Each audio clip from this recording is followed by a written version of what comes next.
Hi there, my name's Josh, and this is Computation in C, a channel for people who want to form a foundation for understanding computers, programming, and more generally, the art, science, and mathematics of electrical computation.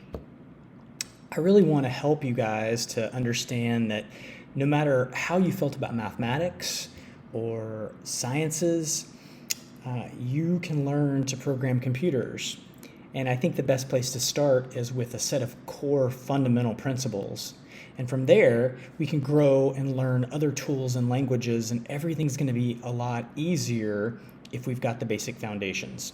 So that's where we're really focusing in these videos.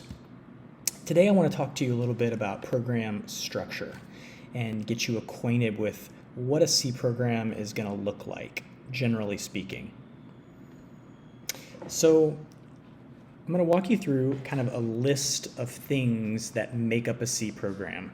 First of all, when it comes to the files that make up a C program, they're always going to end in the extension .c. So an example, a program file might be called myprogram.c. Now, you can have more than one file in your program. We'll learn about that at some point, but for now, we're going to focus on programs that only have one file. So everything will just be visible to you in one file. So what is inside this file? As we mentioned, it's a plain text file, and every programming language is made up of three things. First, it's a set of keywords.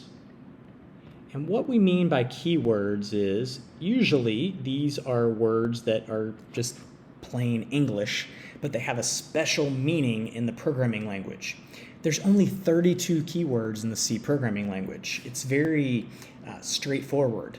An example keyword is for. Another example keyword is while. Another example keyword is long.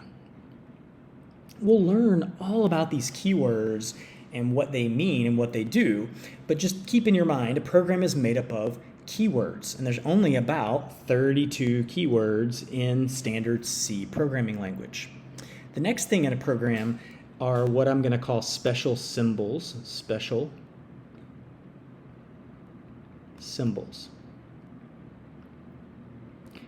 These symbols kind of look like symbols you used, in fact, some of them are symbols you used in math. Some examples are the plus operator for addition, the division operator for division. Another symbol that's really common is the bracket. So sometimes in C, things go inside brackets. Sometimes things go inside braces. Sometimes things go inside parentheses. So you'll be seeing inside the program keywords and a mix of special symbols. The last thing that is the basic building block of a program are called literals, okay?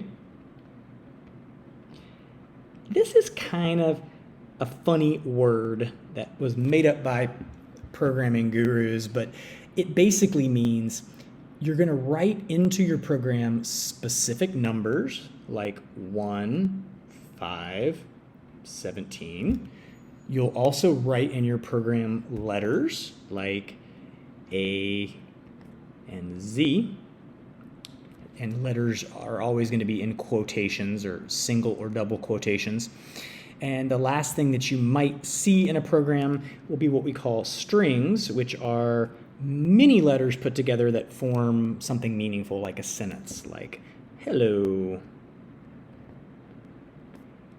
I spelled hello wrong. Hello world.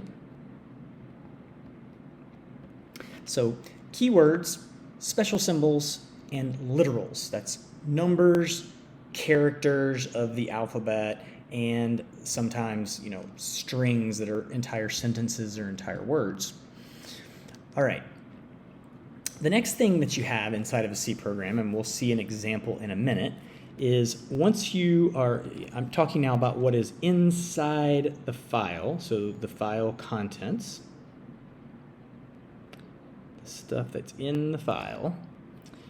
First, at the very top of the file, you're going to have what are called compiler directives. They look like this: a number sign and the word include, or sometimes the number sign and the word define. We'll learn more about what these compiler directives do as we move along, but suffice it to say, a compiler directive is an instruction to the compiler to prepare something or set something up before it begins to interpret your program or to compile your program.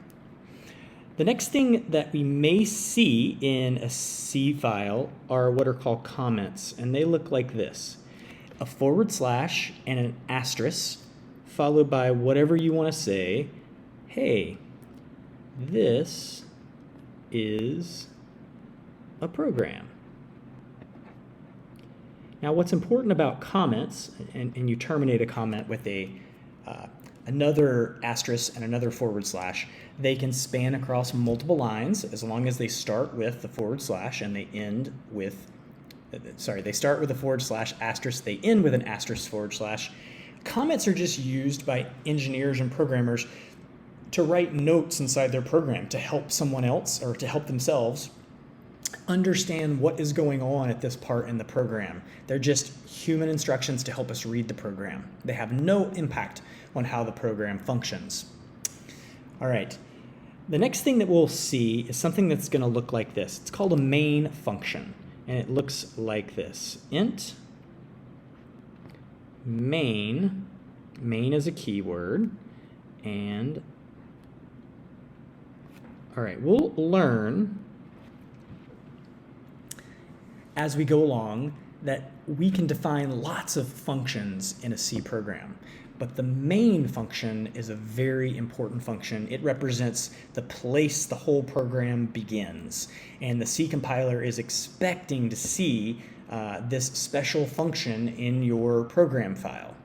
Now, let me take a second and talk about function. You might remember, if you took some calculus or pre-calculus classes, a mathematical function often will look like this: f of x equals x plus 1, or some other equation. And what this represents is, you could say f at 1 will equal 2, because 1, if you put a 1 in the place of the x plus 1, you get a 2. F of, say, 4 will equal 5. Now, I want you to pay attention. This mathematical function has two important parts. First is it has input that goes into the function. This is the number that I want to put into the function and substitute for x. And then it has the output. What comes out after I evaluate or compute the function. So when I compute the function x plus 1 and I put in 4, I get out 5. So input and output are two key components to a function.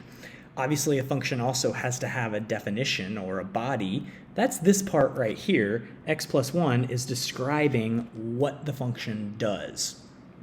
In a computer programming language like C, functions are very similar. Here, what we're saying is the main function has output that is an integer. We're going to learn in a minute these different keywords for different kinds of numbers and variables, but for now, just know int means integer.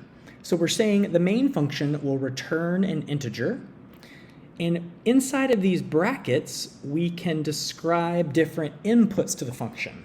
It turns out I don't have any inputs to this particular function. The main function is a little special. You don't always need inputs for it. We'll talk more about the main function and functions in general and later. But every C program is made up of a main function, and what's important to know about a function is it has an output type and it has potentially input and it has a name. This is the main function. Every function has a body that is enclosed in braces. And now inside this body, you can begin to write what are called statements in the language. Every C statement in the C language ends in a semicolon. So every line of your program or every statement is going to end in a semicolon. That's just the way C works. I do want to let you know that inside of a program, as we write, capitalization matters. So lowercase main is not the same as capital case main. All the keywords in the C language are lowercase, and that's a requirement. You have to write them as lowercase. And we'll see later, other keywords and other parts of the program are case sensitive. So as we're learning, you'll need to be aware that it does matter what case you put each word in. Okay, so capitalization doesn't matter. Function body is made up of statements that end in semicolons. And the last important and interesting thing about C, and this isn't true about every language, C does not have any meaning, or it doesn't assign any meaning to white space. White space are the new lines that you create in the program or the spaces that you put between words in the program. Let's take a look at an actual program and go back over these building blocks, and then I'm also going to show you a little example to demonstrate to you the spaces don't really matter. So let's take a look here at the Hello World program. We looked at this in our last video about setting up your environment. So I want to call your attention to the things that we've already discussed. The program has the name 01-helloworld.c. All C programs end in the .c extension. Number 2, a program file may begin with compiler directives. Here you see my compiler directive, #include. What this is doing is it's telling the compiler, I want to include inside my program some existing computer code that's already been written, and this existing computer code is called the Standard Input-Output Library, STD, Standard I/O Input-Output Library. By including this, I get access to an important function that I want to use later in my program. So that's why I have to include that. Next, you see what I've described to you before, comments. And you'll notice here this text editor we've installed is changing the colors of these different components of the program to help you recognize them more easily. So a comment is in green here. Next, we define the main function on line 7, and we open the body of the function. Now we have 2 statements in the function. Both of them end in a semicolon. And then finally, this final statement, I return a 0. That's the output of the function. 0 is an integer, and I declared the function that it would return an integer, so I'm returning an integer. So here are the basic building blocks of a program, the basic structure of a program. And this printf function is a special function that was defined in the standard I/O library. If I had not included standard I/O.h, I would have gotten an error when I tried to compile this program. It would say, I've never heard of this printf thing that you're talking about. Let me demonstrate that to you really quick. I'm just going to remove line 1, save the file, come down here and execute my command gcc 01-hello world output /out/1. We should get an error when I compile this. Let's take a look. Wow. As you read the output of what the compiler said here, it says error.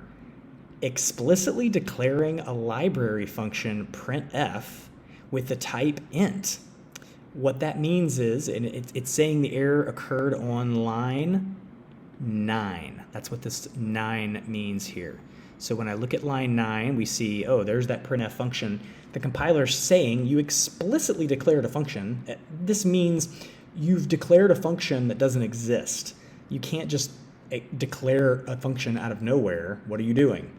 Now, if I just add back that special include statement and save my file. By the way, Command save or Control save will save your file for you. You don't have to go to the file menu and click save if you want a quick shortcut. Let's run the compiler again, and we see everything compiles just fine. So the directive is very important. It explains to the compiler that I'm going to be referencing functions in the standard library, and it tells the compiler what those functions do, what they mean. Let's take a look at another program. It's program 2, and I've called the program Program Structure because I want to demonstrate something really interesting to you. I've now taken a very similar program to the Hello World program. It has all the same components, but I've just put all of them on a single line.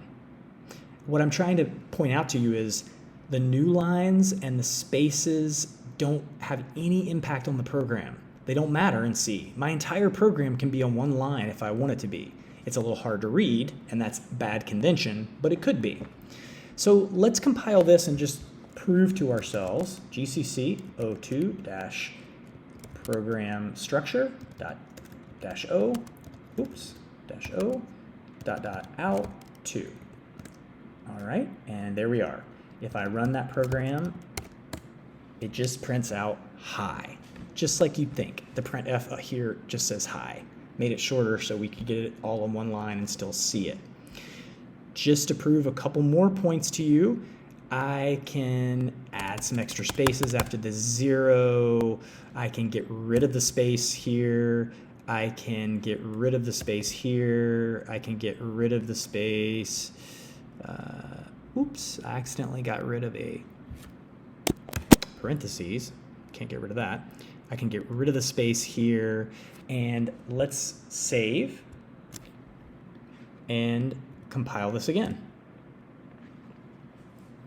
So this time we get an error. Now the reason for this is if I don't put a space between int and main, int is the return type, main is the function name, the compiler doesn't understand what I'm trying to do. It sees int main. It doesn't know what I'm trying to do. So I do have to have a space here before the name of the function. Let's run it again. Oops, I have to save it, run it again, and we see everything compiles fine. Even with these extra spaces here, even though I removed other spaces, everything works. I can remove the space there, I can remove all of these spaces, but notice I can't remove the space that separates a keyword. I can't remove the space that separates the keyword from a literal or from something that I'm writing. So keywords have to be separated by at least one space, as do literals and keywords. But other than that, there are no requirements for space in the program at all. So that's the main point I wanted to make to you today. All right, good work today. In our next video, we'll start digging into the first really important concept in programs, and that's variables. I'll see you there.